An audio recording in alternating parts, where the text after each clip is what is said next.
में स्वागत है आपका। मैं हूं योगेंद्र, आप देख रहे हैं खास खबर। खास खबर में हम बात करेंगे दुनिया एक ऐसी महामारी की जद में जकड़ती जा रही है जो सबके लिए चिंता है। हम बात कर रहे हैं कोविड-19 और आए दिन इसके म्यूटेंट में जो नए वेरिएंट आ रहे हैं वो बड़ी चिंता की बात है। अभी तक ये चल रहा था कि अक्टूबर में डबल म्यूटेंट का पता लगा, उसका वेरिएंट जो काफी खतरनाक है, लेकिन अब एक नई बात और सामने आ रही है। विशेषज्ञों का कहना है कि ट्रिपल म्यूटेंट भी अब इसका सामने आ रहा है। ये म्यूटेशन कितना खतरनाक है, जिस तरह से संक्रमण फैलता जा रहा है। कुछ छत्तीसगढ़, महाराष्ट्र, दिल्ली के कुछ सैंपल्स में इस तरह के सिम्टम मिले हैं। खैर, लेकिन इस बीच सबसे बड़ी बात यह है कि जो कुछ है, कहा यह जाता है कि अगर कोई भी जंग जीतनी है तो आपको मानसिक रूप से भी तैयार रहना होगा। हम केवल शारीरिक रूप से ही नहीं, मानसिक रूप से भी तैयार हों। हम कैसे उसे लड़ सकते हैं, कैसे उसे जीत सकते हैं, क्या हमें ख्याल रखना होगा, कैसे रणनीति अपनानी होगी। यहाँ एक बात कोट करना लाजमी होगा कि हमारे देश के रक्षा मंत्री राजनाथ सिंह ने डिफेंस ऑफिसर्स के साथ, डीआरडीओ के साथ एक बड़ी बैठक की है और कहा है कि ये युद्ध है और इससे लड़ने के लिए सेना को तैयार रहना होगा।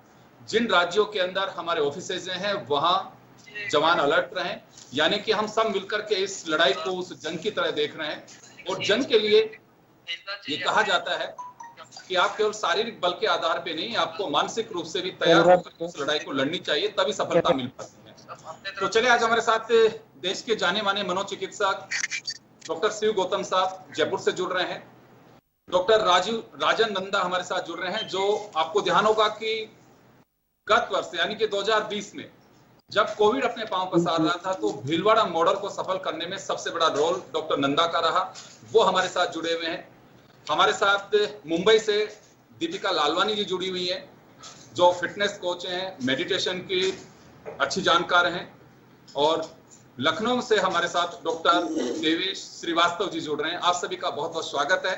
और मैं आप लोगों का से गुजारिश भी करना चाहूंगा कि ये विशेष पहल कोविड के बीच, क्योंकि हम लगातार देख रहे हैं कि चिताओं की लाइन लगी हुई है, ऑक्सीजन की कमी है, रेमडेसिविर पर ब्लैकमेलिंग हो रही है, लेकिन इस बीच डॉक्टर शिव गौतम साहब से मेरी बात हो रही थी दोपहर में, और ये आज के जो आज चर्चा है ये देन भी इन्हीं की है, जब इन्होंने कहा कि सबके बीच एक एटमॉस्फेयर हमें ऐसा भी देना चाहिए कि लोग अब करें क्या। लड़ाई लड़नी है, लेकिन हम कैसे मानसिक रूप से इससे तैयार हो सकते हैं, क्या ख्याल रखना है।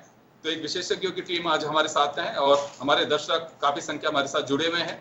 डॉक्टर साहब, सबसे पहले आप ही के पास आना चाहूंगा। शिव गौतम साहब, ये अभी इस स्थिति में आ चुके हैं और मुझे लगता है कि आप एक बड़े वॉरियर के रूप में हैं। आपने खुद ने कोरोना की एक जंग जीती है, लंबे समय तक आप हॉस्पिटलाइज रहे और उसके बाद आपने, जो मैं आपके आर्टिकल्स भी पढ़ा, आपसे बातचीत भी हुई, आपने कहा कि हमेशा मानसिक रूप से जरूर ठीक रहना बहुत जरूरी है।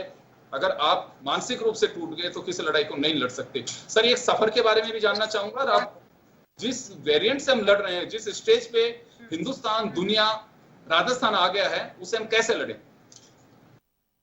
देखिए, स्टैटिस्टिक्स तो बताने की जरूरत नहीं है। लाखों लोग मर चुके हैं। पूरे वर्ल्ड वॉर फर्स्ट और वर्ल्ड वॉर सेकंड से मैं मिलकर जितने लोगों की मृत्यु नहीं हुई, उससे ज्यादा लोगों की मृत्यु इस महामारी की वजह से हुई है। और आगे क्या मोड़ लेगी, इसके लिए भी हमें तैयार रहना है। 3 लेवल्स पर, 3 स्तर पर हमें इससे युद्ध करना होगा। पहले वो लोग जो संक्रमित नहीं हुए हैं, जिन्हें अपने आप को बचाना है जी। दूसरा, जो लोग संक्रमित हो गए हैं, लेकिन हम दुनिया भर का आंकड़ा देखें तो ये देखें कि मात्र 2% लोग ही मृत्यु को प्राप्त होते हैं, शेष 98% जिंदा रहते हैं। इस बात को हमें अच्छी तरह समझना चाहिए। इसलिए जो लोग संक्रमित हो चुके हैं उनको क्या करना है।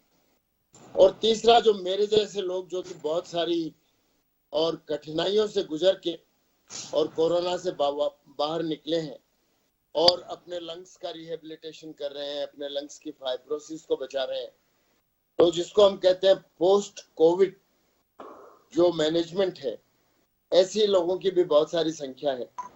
और तीनों स्तर पर जो लोग जिस अवस्था में भी हैं, उनको इस महामारी से लड़ने में अपने आप को तैयार करना है। मेरे पास बहुत सारे, मैं तो जब से कोरोना पिछले साल शुरू हुआ तब से लगातार अस्पताल में काम कर रहा था। और नवंबर एंड में मुझे स्वयं कोरोना हुआ। मैं बहुत डिटेल में नहीं जाना चाहता, लेकिन 51 डेज 51 दिन में आईसीयू में रहा और जितने पॉसिबल कोविड के इफेक्ट्स थे वो सारे मैंने झेले हैं स्वयं, चाहे वो रेस्पिरेटरी डिसऑर्डर हो, चाहे वो ASD हो, चाहे कंजेस्टिव कार्डियक फेलियर हो, चाहे डिहाइड्रेशन हो या अन्य कोई भी उसके जो कॉम्प्लिकेशंस थे।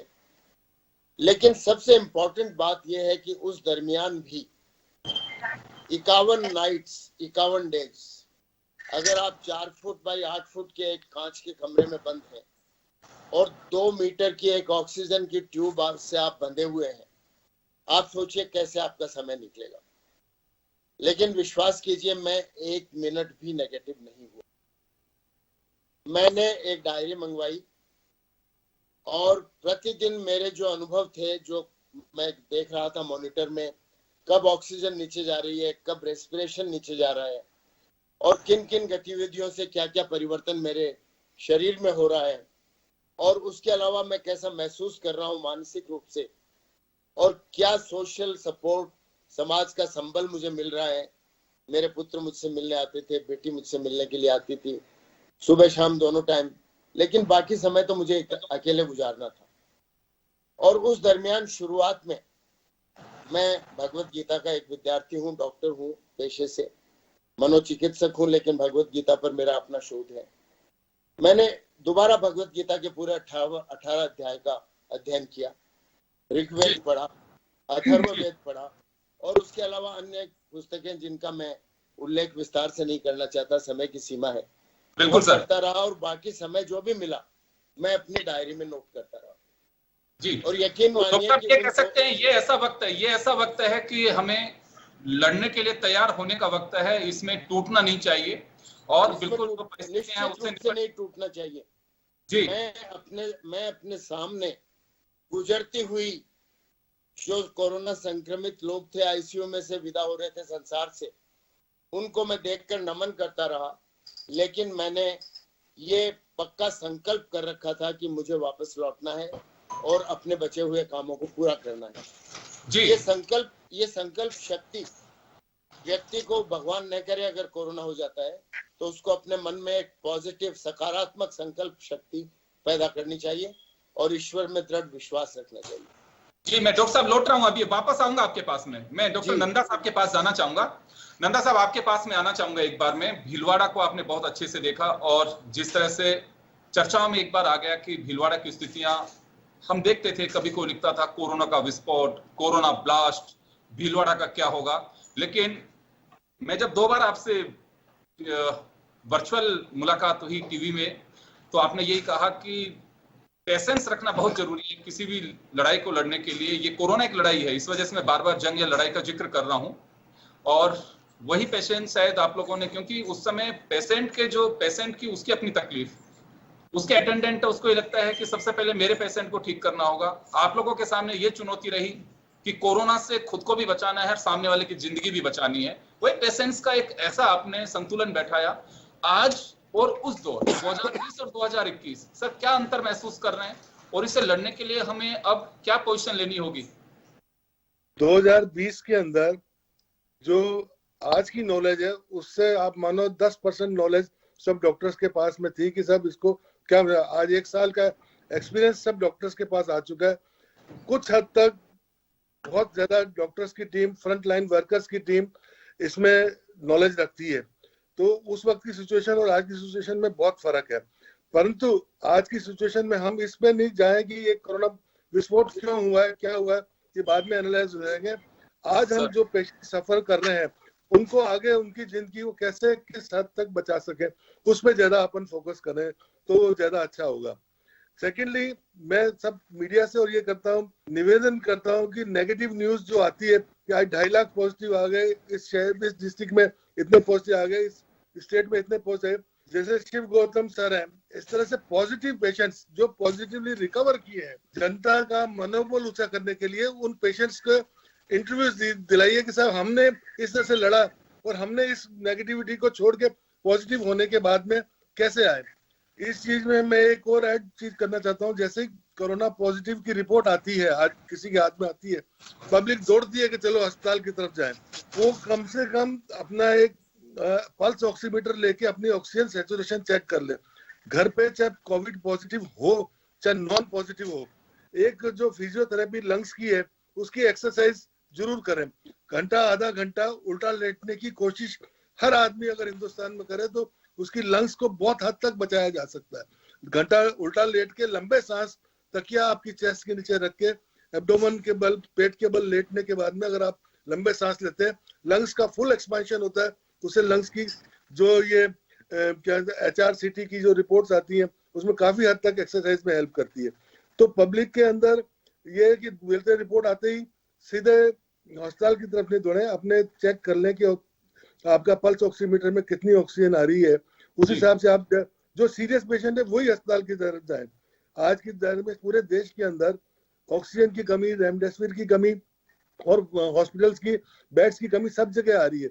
और अननेसेसरीली अपन सब जानते हैं हिंदुस्तान के अंदर VIP कल्चर है। जो इन्फ्लुएंशियल लोग हैं वो पहले अस्पताल में भर्ती हुए थे, जो नीडी है वो पेशेंट बाहर रह रहे हैं।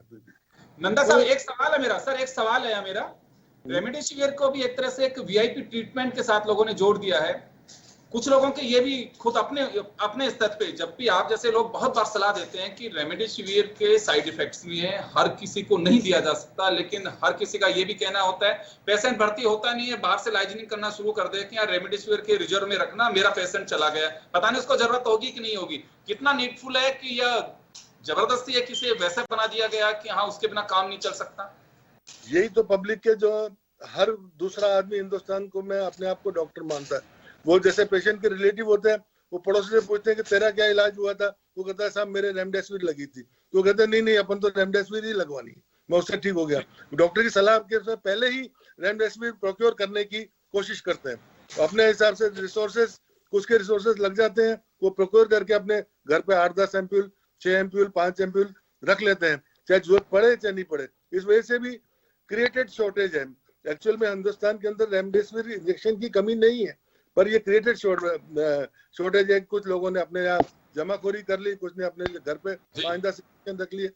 दूसरा एक सजेशन और है मेरा कि अभी जो ऑक्सीजन की कमी पूरे हिंदुस्तान में चल रही है, उसके अंदर ऑक्सीजन कमी, अगर जुडिशियल यूज ऑफ ऑक्सीजन हो, अभी हाई फ्लो नेजल कैनुला चलते हैं उसमें मैक्सिमम ऑक्सीजन कंज्यूम होती है। अगर कुछ ऐसा हो कि ऑक्सीजन कम लगे तो सबको, पब्लिक को, पूरे हिंदुस्तान में ऑक्सीजन का कमी है, तो ऑक्सीजन का जुडिशियल यूज ऑफ ऑक्सीजन सब जगह होता है। देखा ये गया है, मैं भी कोविड वार्ड के अंदर गया हूँ, डॉक्टर पेशेंट को ले जाता है, वो 5-7 लीटर ऑक्सीजन चालू करके जाता है। पेशेंट के रिलेटिव तो नहीं आते हैं, पर पेशेंट खुद ही अपने मन से ही उसकी ऑक्सीजन फुल फ्लो पे कर लेता है। उसको तो चेक करने की कोशिश करते हैं, पर मेरी ये जो है उसे फॉलो करना बहुत जरूरी है, प्रोटोकॉल जरूरी है।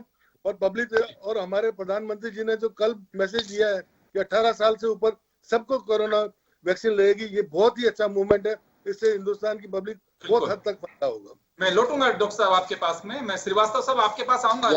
यहाँ लालवानी जी एक बात मैं यहाँ जोड़ सकता हूँ क्या? जी एक बात मैं जोड़ना चाहता हूँ जी, कि बहुत सारे लोग ऑक्सीजन कॉन्सेंट्रेटर यूज कर सकते हैं, जो कि नेचुरल एयर से ऑक्सीजन को कॉन्सेंट्रेट करके और हमारे फेफड़ों में पहुंचाता है। ये ऑक्सीजन कॉन्सेंट्रेटर अवेलेबल हैं और मैंने स्वयं अपने पोस्ट कोविड पीरियड में ऑक्सीजन सिलेंडर को मैंने रखा एज एन इमरजेंसी यूज, और पूरे टाइम पर मैंने करीब 1.5 महीने तक ऑक्सीजन कॉन्सेंट्रेटर यूज किया, जो कि नेचुरल एयर से ऑक्सीजन बनाता है और देता है। इसलिए मैं डॉक्टर साहब की बात पे यहाँ ऑक्सीजन को हम कैसे बचाएं, इस बात को ये बात जोड़ना बहुत जरूरी है। बिल्कुल कि हमें ऑक्सीजन कॉन्सेंट्रेटर्स का उपयोग ज्यादा करना चाहिए, ताकि हम भगवान ने जो ऑक्सीजन हमें दी है उसका उपयोग कर सकें। बिल्कुल, वापस आ रहा हूँ आपके पास, वापस लौटूंगा मैं। दीपिका लालवानी जी के पास जाना चाहूंगा। मैम आपके पास आना चाहूंगा।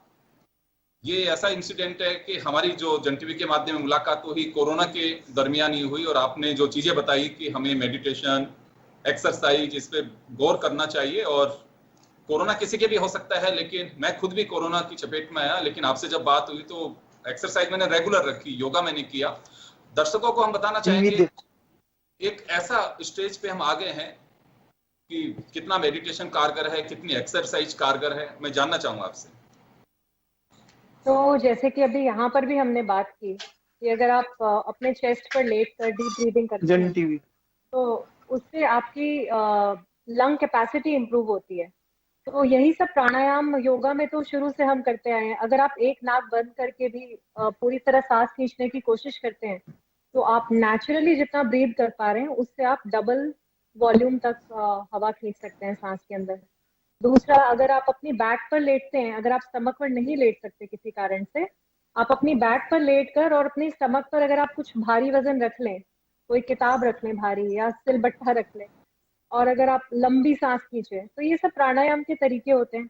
और ये आज तो पूरी मेडिकल फ्रेटर्निटी भी मान रही है इस बात को कि आप जितना ज्यादा से ज्यादा प्राणायाम करेंगे, चाहे आप स्टमक पे लेट के करें, बैक पे लेट के करें या बैठ के करें, तो उससे आपके लंग्स जो है वो हेल्दियर रहेंगे और ये आपको कोविड होने से पहले भी हेल्प करेगा। और भगवान ना करे अगर आपको हो भी गया तो उसके बाद भी लंग्स की रिकवरी में भी आपको इससे हेल्प मिलेगा। तो ये तो बात हो गई आपकी ब्रीदिंग इंप्रूव करने की। दूसरा जो हम बात करें कि बहुत ज्यादा स्ट्रेस हो गया लोगों को, क्योंकि अभी हर वक्त जब भी हम न्यूज देखते हैं, न्यूज अपडेट में भी मोबाइल पे नंबर्स आते रहते हैं, इतने लोगों को हो गया, इतने लोगों को हो गया, तो बहुत नेगेटिविटी है। तो इसमें आपको क्या करना है कि आप माइंडफुल मेडिटेशन करिए। आप एक जगह पे बैठ जाइए और अपना जो सारा अटेंशन है, जो सारा ध्यान है, उसे इस प्रेजेंट मोमेंट में केंद्रित करिए, अपने अंदर की तरफ केंद्रित करिए। तो उससे धीरे धीरे करके आपके दिमाग को नेगेटिविटी अब्सॉर्ब करने की जो आदत है वो खत्म हो जाएगी और आप जब चाहेंगे तब आप बाहर की दुनिया से अपने आप को डिस्कनेक्ट करके और आप अंतर मन के साथ कनेक्ट करके और एक इंस्टेंट पॉजिटिव मूड में जा पाएंगे। तो ये सब छोटी छोटी चीजें करने से over a period of time आपका जो शरीर है उसमें स्ट्रेस लेवल नीचे जाएगा, और जैसे ही स्ट्रेस लेवल नीचे जाने लगता है तो आपका इम्यून सिस्टम बेटर फंक्शन करता है, आपकी हेल्थ अपने आप इम्प्रूव होती है। क्योंकि आधे लोग तो मैं देखती हूँ और मैं मेरी फैमिली में भी मैंने देखा कि इतने बीमार नहीं थे लेकिन स्ट्रेस की वजह से उनका ऑक्सीजन नीचे जाने लगता है, क्योंकि हाइपर वेंटिलेट करने लगते हैं लोग। तो स्ट्रेस नहीं लेना है बेसिकली। गहरी सांस लीजिए, मेडिटेशन करिए।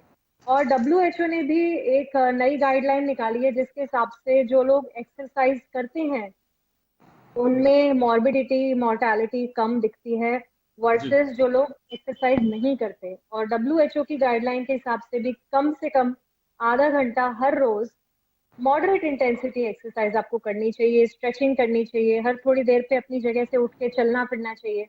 तो यहाँ पर योगा आपके बहुत काम आ सकता है, क्योंकि अगर आप खड़े होकर और कुछ नहीं तो आपने ताड़ासन कर लिया, आपने ताड़ासन के कुछ वेरिएशन कर लिए, वृक्षासन कर लिया, थोड़ी कमर अपनी स्ट्रेच कर ली, उतने से भी आपका ब्लड सर्कुलेशन इंप्रूव होगा, आपकी बॉडी में मूड एलिवेटिंग हार्मोन्स का सिक्रीशन बढ़ेगा और आपका इम्यून सिस्टम इन सारी चीजों से कुल मिला के इम्प्रूव हो जाएगा।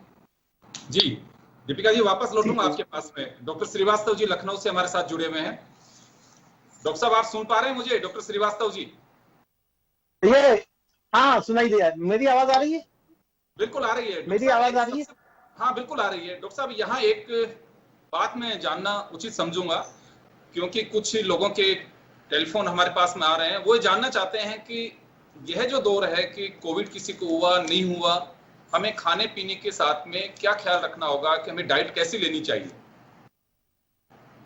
बहुत अच्छा प्रश्न है और इसी की जरूरत है आज हमारे पूरे हिंदुस्तान नहीं, देश ही नहीं, पूरी दुनिया को इसकी जरूरत है कि क्या खाएं, कैसे रहें और कैसे आत्मविश्वास और धैर्य के साथ इसको जो है इसको लेके आगे बढ़ना है हमको। और बिल्कुल डरने की जरूरत नहीं है। मैं ये बताना चाहूंगा, केवल आत्मविश्वास अगर है और केवल आयुर्वेद एक ऐसी चिकित्सा पद्धति है जो सशक्त और संपूर्ण चिकित्सा पद्धति है, जिसको अगर फॉलो किया है 5000 साल पहले से हमारा आयुर्वेद ये बता रहा है कि इस तरह के संक्रमण होते रहते हैं, अपने शरीर की रोग प्रतिरोधक क्षमता बिल्कुल बना के रखनी चाहिए। और केवल आयुर्वेद ही एक ऐसी चिकित्सा पद्धति है जो कहा गया है स्वास्थ्य से स्वास्थ्य रक्षण मात्र से रोग विमोक्षण च यह जरा व्याधिनाशनम तद्रसायनम पंचकर्म, मतलब स्वस्थ व्यक्ति को स्वस्थ बनाए रखना वो आयुर्वेद का काम है। और इस तरह की पूरी दुनिया अगर चाहे थोड़ा सा अगर आयुर्वेद के प्रति सजग रहे, अब तो खैर पूरी दुनिया आयुर्वेद, मेरा आयुष डिपार्टमेंट जो है वो बहुत कुछ कर रहा है और पूरी दुनिया आयुर्वेद की तरफ, आयुर्वेद की दीवानी हो रही है। तो मैं कुछ बहुत महत्वपूर्ण चीज बताना चाहता हूँ जिसकी बदौलत अगर आदमी वो कर ले तो उसको कोरोना छू भी नहीं सकता है। उसमें कुछ चीजें ये मैं बताना चाहूंगा कि बिल्कुल धैर्य रख के साथ जो है, नियम संयम के साथ आहार विहार जो मैं बताने जा रहा हूँ वो अगर वो पालन कर ले तो वो पूर्ण रूप से स्वस्थ बना रहेगा। दिनचर्या में बताना चाहूंगा कि सुबह उठते ही कोरोना से बचने के लिए हर व्यक्ति, हमारा देश ही नहीं पूरी दुनिया अगर ये फॉलो कर ले तो उसको कोरोना एंटर नहीं करेगा। कोरोना का एंट्रेंस द्वार कहाँ पे है? नाक और मुंह, दो चीजें हैं, वहां से जाता है। सबसे पहला काम हमारी पूरी देश ही नहीं पूरी दुनिया को ये ध्यान रखना है कि बिल्कुल लापरवाही नहीं बरतनी है मास्क लगाने में। हर समय उसको मास्क रहना है। घर में है तो ठीक है, जैसे हम लोग घर में बैठे हैं या ऑफिस में कहीं भी है तो मैंने मास्क हटा दिया, इस समय इंटरव्यू दे रहे हैं, लेकिन हर व्यक्ति को हमारे मास्क बिल्कुल बराबर लगाए रहना अगर बाहर जा रहा है वो। तो अब हम दिनचर्या बताना चाहेंगे कि कैसे कोरोना अंदर नहीं जा सकता। ये आयुर्वेद है, आयुर्वेद बताएगा कि कैसे हमको बचे रहना है। सबसे पहली चीज है, सुबह उठते ही अपनी दिनचर्या में प्रातः भ्रमण, रनिंग जरूर करे। चाहे अब इस समय लॉकडाउन हो या कहीं पे भी है, घर में दौड़े, घर में जॉगिंग करे, लेकिन उसको अपनी रोग प्रतिरोधक क्षमता को इस तरह से बनाए रखना है। एक एक हमारे शरीर के जो टिश्यूज हैं वो उसको जो है एक्टिवेट करना है। उसमें सबसे महत्वपूर्ण चीज अब मैं बताने जा रहा हूँ वो है सुबह उठते ही दिनचर्या क्या होनी चाहिए। 3 से 4 गिलास पानी बिल्कुल बराबर नियमित पीना है। जैसे बच्चे हैं वो थोड़ा सा आधा गिलास से स्टार्ट करें। 5 तुलसी की पत्ती, 5 नीम की पत्ती वो नियमित रूप से सेवन करेंगे। सुबह खाली पेट, जो बहुत महत्वपूर्ण चीज है वो मैं बता रहा हूँ कि नस्य, मैं पंचकर्म का विशेषज्ञ हूँ, मैं एक्यूपंक्चरिस्ट हूँ, आयुर्वेदाचार्य हूँ, बहुत सारी डिग्री है, लेकिन मेरा इस समय केवल मिशन ये है कि ऑनलाइन सैकड़ों लोगों को मैं बता रहा हूँ, रेमेडी बता रहा हूँ कि कैसे स्वस्थ बने रहना है। तो मैं नस्य, पंचकर्म में वमन, विरेचन, नस्य, रक्त मोक्षण, ये सारी चीजें होती है। वमन, विरेचन, नस्य, बस्ती और रक्त मोक्षण, ये सारी चीजें। तो उसमें सबसे महत्वपूर्ण जो कोरोना के लिए है वो है नस्य। नस्य जो है उसमें नाक में तेल डाला जाता है। तो कई तरह के तेल हो सकते हैं। आप सरसों का तेल, जो जिसके पास कुछ नहीं है वो सरसों का तेल उपलब्ध है। इस समय आयुष मंत्रालय द्वारा जो है अणु तेल जो है डिस्ट्रीब्यूट किया जा रहा है। हमारे पूरी देश में राजकीय आयुर्वेदिक चिकित्सालय है जिसके माध्यम से हम लोग पूरी सेवाएं जो है पूरे देश के कोविड पेशेंट को भी और जनरल जो स्वस्थ बने रहना चाहते हैं उनको भी हम लोग इस तरह चिकित्सा सेवाएं दे रहे हैं। और उसमें सबसे हम चीज जो बता रहे हैं, नस्य डालने का तरीका, जो हमारा देश अगर डालना शुरू कर दे, पूरे हमारे 133 करोड़ जो भारतीय हैं और देश ही नहीं पूरी दुनिया अगर ये डालना शुरू कर दे तो हम बता रहे हैं आपको कि सब कोरोना से बचा सकते हैं। उसमें डालने, श्रीवास्तव साहब डाइट की बात करें, खाने पे अच्छा डाइट, खाने पे, अब खाने पे बहुत महत्वपूर्ण चीज बिल्कुल बता रहे हैं, इसको भी बताएंगे, ये बहुत महत्वपूर्ण चीज है। इसमें जो है डाइट के लिए हमारा शरीर जो होता है अम्लीय और क्षारीय 2 तत्वों से बना होता है। क्षारीय तत्व हमारे शरीर में ज्यादा होते हैं, इसलिए हमको क्षारीय तत्व कहाँ से मिलता है? फल फूल सब्जियों से मिलता है। तो अधिकतर हमको हरी सब्जियां का सेवन ज्यादा से ज्यादा करना है जिसमें क्षारीय तत्व होते हैं। हमारा ब्लड जो है हमारे शरीर में सबसे ज्यादा होता है तो उसमें क्षारीय तत्व होता है। इसलिए हमको खाने का तरीका मैं बता रहा हूँ, सब्जी कैसे खाना है, अपने शरीर को रोग प्रतिरोधक क्षमता से कैसे बचाना है। उसके लिए कुकर में सारी सब्जियां, करेला और भिंडी छोड़ देंगे, वो अलग से खाएंगे। सारी सब्जियां कुकर में डाल के 1 गिलास पानी डाल दीजिए, उसको कुकर में बॉइल करिए और सारी सब्जियां बॉइल करके उसको मिक्सी में ग्राइंड करिए। और ग्राइंड करके पूरी दुनिया ये सुन ले कि हमें आटे में पानी से आटा नहीं मारना है, हमें आटा मारना है तो इसके पल्प से, सब्जियों के पल्प से मारना है। तो ये जो पल्प हमारे इसके मैक्सिमम प्रोटीन और मिनरल सारे हमको इसमें मिल रहे हैं सब्जियों से। इसको मैश करके इसकी रोटी खाएंगे और ये इसको सब्जी नहीं समझेंगे, इसको ये अलग हो गया एक पार्ट, ये मेरी तरफ से गिफ्ट है, सब लोग खाएंगे और बाकी सब्जियां, दाल, ये सारी चीजें अलग से खाएंगे। ये विशेष तौर से बताना चाहेंगे। एक बहुत महत्वपूर्ण चीज, मैं वापस लौटूंगा डॉक्टर गौतम साहब के पास एक बार जाना चाहूंगा। मैं डॉक्टर साहब आपके पास आना चाहूंगा मैं यहाँ पे। जी, बात सही है कि हमें मानसिक रूप से फिट रहना बहुत जरूरी है और जैसे आपने कहा भी कि बहुत अच्छी बात बताई आपने कि हम केवल कोरोना के विस्फोट का जिक्र करते हैं, कितने लोग संक्रमित, लेकिन ये भी देखना चाहिए कि महज 2% लोगों की मौत हो रही है। ये बहुत पॉजिटिव चीज भी है इसी बीच कि मृतकों की संख्या बहुत कम है। इसका मतलब हम बच सकते हैं कोरोना से, हमें थोड़ा केयरफुल रहने की आवश्यकता है। तो ये बात सही है कि कुछ चीजें हम आपसे प्रॉमिस करते हैं कि जन टीवी इस तरह की चीजों को लाइक भी करता है। हम चाहते हैं कि पॉजिटिव चीज जनता के बीच जाए। इस समय मैनेजमेंट हमारा चाहता है कि जनता के बीच पॉजिटिविटी की बहुत आवश्यकता है कि अगर नकारात्मक चीजें हम फैलाएंगे तो उससे एटमॉस्फेयर जैसा हम चाहते हैं वैसा नहीं बन पाएगा। तो यहाँ सबसे ज्यादा अगर बात की जाए, समय बहुत कम है, क्या केयरफुल रहने की आवश्यकता है? सर मैं बहुत ही संक्षेप में आपको बताऊंगा कि हमने एक मेंटल हेल्थ एडवाइजरी बनाई है कि मानसिक रूप से स्वस्थ रहने के लिए पहली चीज कोरोना की स्टैटिस्टिक्स नहीं देखें, दूसरी चीज सकारात्मक सोच रखें। इस तरह से हमने 7-8 पॉइंट्स की एक एडवाइजरी बनाई है जो अवेलेबल है हमारे पास, और किसी भी व्यक्ति को हम सलाह दे सकते हैं, जिसमें पॉजिटिव सकारात्मक सोच को कैसे डेवलप करें, सोच को नेगेटिव सोच से पॉजिटिव कैसे बनाएं। और एक पुस्तक जिसको पढ़ने की मैं आपको राय दूंगा वो है भगवत गीता। पहला और दूसरा चैप्टर जो भगवत गीता का है वो अगर व्यक्ति ध्यान से पढ़े तो उसमें बहुत सारे ऐसे पॉइंट्स आ जाएंगे जिनके सवालों के जवाब भगवान कृष्ण ने स्वयं दिए हैं। और डाइट की बात हो रही थी तो मैं कहूंगा वैद्यराज जी आप भी सुने कि 17वां चैप्टर जो 17वां अध्याय है भगवत गीता का वो डाइट पर समर्पित है। किस तरह से सतोगुण, रजोगुण और तमोगुण, सात्विक, राजसिक और तामसिक भोजन कैसे बनाया जाए और कितना देर पहले बनाया हुआ भोजन व्यक्ति को नहीं खाना चाहिए, ये सारी चीजें भगवत गीता में दी हुई है।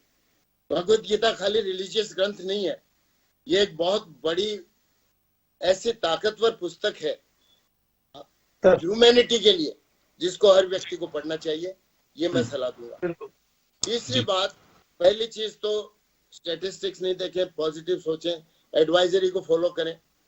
चौथी चीज है अगर आप बाय चांस पॉजिटिव हो जाते हैं तो जैसा इन्होंने बताया डॉक्टर साहब ने कि उल्टा लेटकर अपने पेट के नीचे 2 तकिए लगाएं, पैर के नीचे 3 तकिए लगाएं और उल्टा, क्योंकि हमारे फेफड़े का ज्यादातर हिस्सा जो है, सबसे ज्यादा संक्रमण जो है वो फेफड़े को प्रभावित करता है। और मैं यकीन के साथ आपको कह सकता हूं कि उस वक्त ऐसा एयर हंगर होता है कि भगवान कुछ नहीं दे मुझे हवा दे दे, और वो हवा की चाह और हवा नहीं मिलने पर प्राण निकलने की जो स्थिति मैंने अनुभव किया, और मैं सोचता हूं कि जो लोग दुनिया से चले गए उन्होंने क्या अनुभव किया होगा इसकी मैं कल्पना कर सकता हूं। इसलिए आप प्रोन लेटें, उल्टा लेटें, पेट के बल लेटें और अपने पेट के नीचे 2 तकिए लगाएं, पैरों के नीचे 3 तकिए लगाएं, और अगर हो सके तो कैट एंड कैमल एक एक्सरसाइज होती है जो कि योग अभ्यास का, मेरे योगा विशेषज्ञ यहाँ बैठे हैं वो मेरे से ज्यादा बता सकते हैं। उस्ट्रासन बोलते हैं उसको। हाँ, मुझे टेक्निकलिटीज में नहीं जाना है, अपने को बिल्कुल सिंपल वर्ड्स में लोगों को बताना है कि जैसे बिल्ली होती है वो नीचे होती है और ऊंट होता है वो ऊपर होता है, और जब ऊंट बने तो आप सांस लें और बिल्ली बने तो सांस लो।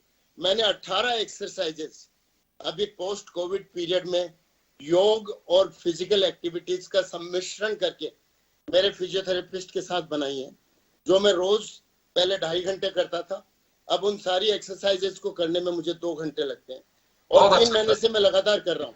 तो आप अपने लंग्स को एक्सपैंड करें। मस्तिष्क जरूरी है सोचने के लिए, हार्ट जरूरी है रक्त के प्रवाह के लिए, लेकिन फेफड़े जरूरी हैं दोनों चीजों को जीवन के लिए। बिल्कुल ठीक है। मैं सर रोकना डॉक्टर साहब, मैं रोकना चाहूंगा जी, डॉक्टर नंदा साहब के पास जाना चाहता हूं। बिल्कुल समय कम है सर, समय का जी इन सारी चीजों का सम्मिश्रण। गौतम सर मैं रोकना चाहूंगा, मैं डॉक्टर नंदा साहब के पास में जाना चाहूंगा। समय कम है, थोड़ा सा हमें सीमित करना होगा। नंदा साहब आपके पास आना चाहूंगा, समय बहुत कम है, लेकिन क्योंकि आप लोगों का जो एक्सपीरियंस है मुझे लगता है कि वो हमारे बड़ी संख्या में जो दर्शक देख रहे हैं उन तक एक पहुंचेगी बात, और निश्चित रूप से हमारा मोटिव जो है यही है कि हम लोगों तक ये मैसेज कर सकें कि घबराने से ज्यादा आपको इससे मुकाबला करने के लिए तैयार रहने की आवश्यकता और हम कैसे रह सकते हैं। जी नंदा साहब आपके पास आना चाहूंगा। मैं लिमिटेड शब्दों में चाहूंगा कि हम कैसे इससे जंग से जीतने के लिए हमें क्या तैयारी करनी होगी और हमें कैसे तैयार रहना, चाहे वो भोजन की बात हो या मेडिसिन की बात हो। आप एक तो आदमी हर अपने दिमाग में पॉजिटिव माइंड से चले, घबराए नहीं कि कोरोना शहर में इतना फैल रहा है, गांव में इतना फैल रहा है, उसे घबराए नहीं। जो गवर्नमेंट की गाइडलाइंस है, मास्क की, सैनिटेशन की, सोशल डिस्टेंसिंग की, उनको 100% फॉलो करने की कोशिश करें, भीड़ भाड़ वाली जगह में नहीं जाए, और जो नेचुरल सब्जियां, नेचुरल फ्रूट्स जो सीजन के अंदर आते हैं, उनका ज्यादा से ज्यादा किसी भी फॉर्म में सेवन करें। ये नहीं कि सब आज इसका सर्दियों में आम खाऊंगा या इस गर्मियों में सर्दियों वाली सब्जी खाऊंगा, वो नहीं। जो रेगुलर सीजन की सब्जियां आ रही हैं उनको ज्यादा से ज्यादा कंज्यूम करें, और अपने ऊपर विश्वास रखें, अगर मेरे को कोरोना होता भी है तो मैं इस जंग से लड़के बाहर आऊंगा। पॉजिटिव एटीट्यूड रखेंगे तो हम जरूर इस जंग के बाहर निकलेंगे। बहुत अच्छा। दीपिका जी, आपके पास आना चाहूंगा मैं। धूप के लिए कहा जाता है कि आपने पहले उस वक्त सलाह भी दी थी कि लोग डरते हैं धूप से। धूप बच्चों के लिए, बड़ों के लिए बहुत जरूरी है। तो योगा के साथ में या मेडिटेशन के साथ में, एक्सरसाइज के साथ में धूप का कॉम्बिनेशन कितना जरूरी है, कैसे किया जाए इसे? बहुत बहुत ज्यादा जरूरी है। और अगर आप प्राणायाम धूप में बैठकर और सुबह के टाइम की फ्रेश हवा में करते हैं तो उसका जो एडवांटेज है आपके शरीर के लिए वो कई गुना बढ़ जाता है। और यही प्राणायाम अगर आप घर के अंदर बैठ के पंखा चला के, एसी चला के करेंगे तो वो ना करने के बराबर है, क्योंकि आप वही रिसर्कुलेटेड सांस बार बार अपने अंदर ले रहे हैं, जिसमें कि कार्बन डाइऑक्साइड और कार्बन मोनोऑक्साइड की मात्रा ज्यादा होगी। तो चाहे अगर आप बाहर नहीं भी जा सकते, अब आप मेरे वीडियोस में देखते होंगे मैंने अपनी बालकनी में पूरा जंगल उगा रखा है, तो मैं वहीं बैठकर वहीं पर अपना मैट लगाती हूँ और वहीं पर सुबह धूप में आप थोड़ा प्राणायाम करिए और उसके एडवांटेज आप उठा सकते हैं। जी, कुछ इसमें डाइट का कुछ इश्यू रहता है खाने में क्या इस वक्त जो पॉजिटिव पेशेंट है वो, या फिर जिन लोगों को लगता है या हमें रूटीन डाइट में कुछ? देखिए, जैसे कि यहाँ पे सभी लोग कह रहे हैं जितना हो सके आप नेचुरल चीजों पर कंसंट्रेट करिए। और ये चीज मैं एक यंग फैमिली की तरफ से बता रही हूँ। हम लोग न्यूक्लियर फैमिली में रहते हैं, पेरेंट्स दूर रहते हैं, तो कई बार क्या होता है कि लॉकडाउन लग गया, मेंटल स्ट्रेस हो गया, स्टाफ नहीं आ रहा है, कुक नहीं आ रहा है, तो चलो मैगी खा लो। तो पर ये सब चीजें जो है ये अच्छी नहीं है। आप थोड़ा सा हल्की सी मेहनत करें। अगर आपको बहुत ज्यादा कुकिंग नहीं भी आती है तो आप वेजिटेबल स्मूदी बना सकते हैं, फ्रूट्स की स्मूदी बना सकते हैं। सारे फ्रूट्स लीजिए, मिक्सी में ब्लेंड कर दीजिए और उसको आप खाने की जगह पी सकते हैं। ऐसे ही आप वेजिटेबल्स लीजिए, उनको हल्का सा बॉईल करिए और उसकी स्मूदी बना के पी लीजिए। तो ये सब बहुत आसान तरीके हैं अपने शरीर में न्यूट्रिएंट्स भेजने के, विटामिन मिनरल्स भेजने के। तो इस तरीके से आप अपनी डाइट को इजियर कर सकते हैं और उसके साथ में आप उसमें थोड़ा और फाइबर डाल सकते हैं, जैसे कि आपने चिया सीड डाल दिया या आपने फ्लैक्स सीड डाल दिया। तो इस तरह आपका फाइबर इंटेक भी अच्छा हो जाएगा, जिससे आपका इंसुलिन लेवल भी जो है वो बॉडी के अंदर रेगुलेटेड रहेगा। तो इंसुलिन ऊपर नीचे होने से भी स्वास्थ्य आपका अफेक्ट नहीं होगा। जी, श्रीवास्तव साहब आपके पास आना चाहूंगा एक बार में। श्रीवास्तव साहब सुन पा रहे हैं मुझे? वो विजिबल नहीं है।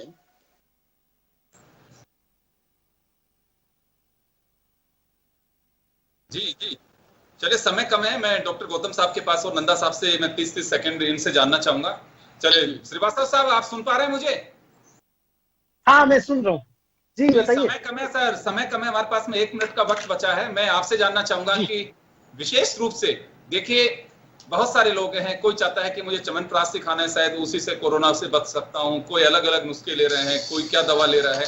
लेकिन यहाँ सबसे बड़ी बात यह है कि जैसे एक बात को कहकर के मैं अभी गौतम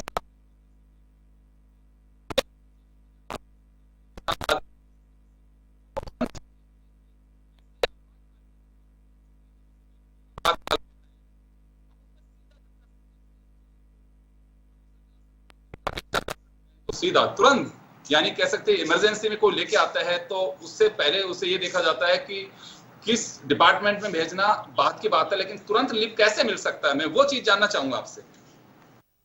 हेलो, आप मैं दिख रहा हूँ? जी जी, हाँ बिल्कुल दिख रहे हैं सर। अच्छा, तो मैं सुन नहीं पाया क्या आपने बोला, लेकिन मैं बताना चाहते हैं कि हम एक ऐसे इमरजेंसी मोड पे हैं। किसी भी आदमी को जब हॉस्पिटल लेके जाया जाता है तो इमरजेंसी में लेके जाते हैं, डॉक्टर्स देखते हैं कि तुरंत में हम इसे कैसे रिलीफ दे सकते हैं। वैसे ही आज देश उसी मोड पे है, हम तुरंत रिलीफ किस तरह से दे सकते हैं, आयुर्वेद के जरिए क्या उन्हें लेना चाहिए, क्या गौर करना चाहिए। मैं लिमिटेड उसमें चाहूंगा सर, समय बहुत कम है सर। बिल्कुल बिल्कुल, ये मैं बताना चाहूंगा कि हर व्यक्ति हमारा जो है नस से ले 4 बूंद सरसों का तेल सुबह उठते ही नियम से डाले अपने नाक में और 100 तक गिनती गिने और करवट लेके उठ जाए, और उसके बाद गर्म पानी नमक में डाल के रखे, उसका गरारा करे, नंबर 1। दूसरा जो है वो जो है एक काढ़ा बनता है जो मैं बता दूंगा, सब चीज उपलब्ध है पंसारी के यहाँ। गिलोय, वासा, वासा मतलब रूसा होता है, अमलतास, अर्जुन, मुलेठी, इसमें से जो सारी चीज मिल जाए तो सारी चीज, अगर कुछ एक चीज मिले तो उसका काढ़ा वो बराबर पिए। एक बहुत अच्छा काढ़ा बता रहे हैं जो हर व्यक्ति अगर इसको पिए तो उसको कभी सर्दी जुकाम या इस तरह की चीज नहीं होगी। उसमें क्या करना है, काली मिर्च 7, एक आदमी के लिए बता रहा हूँ, काली मिर्च 7, इलायची 1, लौंग 1, उसमें जिंजर और हाँ बिल्कुल, तुलसी भी सर कारगर बताते हैं जी। क्योंकि वैद जी अभी गायब हो गए हैं तो मैं इस बात को ऐड कर दूं कि उन्होंने जो बताया उसमें आप जिंजर यानी अदरक और हल्दी। नंदा साहब कुछ कह रहे हैं अभी, नंदा साहब कुछ कह रहे हैं, नंदा साहब कुछ कह रहे हैं। सर मैं निवेदन करना चाहूंगा कि आम पब्लिक एक रूटीन बना ले, जो योग और एक्सरसाइज करते हैं उसके एक बार रोज सुबह 5 मिनट स्टीम इनहेलेशन जरूर करें, उससे प्रिकॉशन काफी हद तक बढ़ेगी। मैं ये बताना चाहूंगा, और सबसे बड़ी चीज अजवाइन, और अजवाइन और थोड़ा सा उसमें ये ध्यान रखना, अजवाइन और पुदीने का 1-1.5 लीटर पानी भगोने में ले, एक भगोने में लेके और उसको जो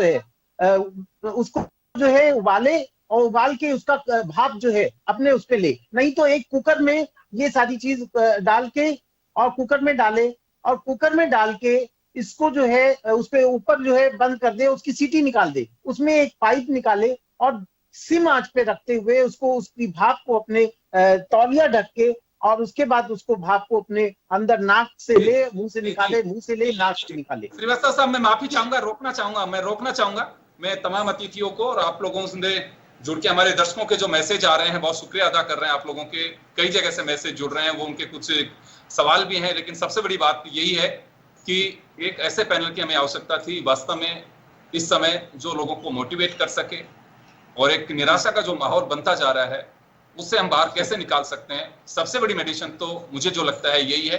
डॉक्टर नंदा साहब से जब गत वर्ष जब कोरोना के नाम पे घर में भी चर्चा होती तो बहुत धीरे से बोलते थे लोग, उसके कोरोना हुआ है, तब ये कहा करते थे कि हमें पॉजिटिव सोचना है और एटमॉस्फेयर को एक ऐसा बनाना है कि हम रूल्स को फॉलो करें और एकदम जो रूटीन है हमारा उसको नहीं टूटने दे, चाहे वो एक्सरसाइज हो, चाहे खान पान हो, चाहे पढ़ने का हो, उसको रेगुलर रखें, अपनी दिनचर्या को खराब नहीं करना है। सबसे बड़ी जंग तभी हम जीत पाएंगे। तो आप तमाम अतिथियों का बहुत बहुत शुक्रिया, और निश्चित रूप से आपका ये वैल्यूएबल टाइम और शाम का जो वक्त होता है आपने जन टीवी के साथ शेयर किया, उसके लिए बहुत बहुत शुक्रिया। खास खबर में इतना ही, दीजिए इजाजत, ब्रेक के बाद हम जल्द लौटेंगे, बने रहिए आप जन टीवी के साथ।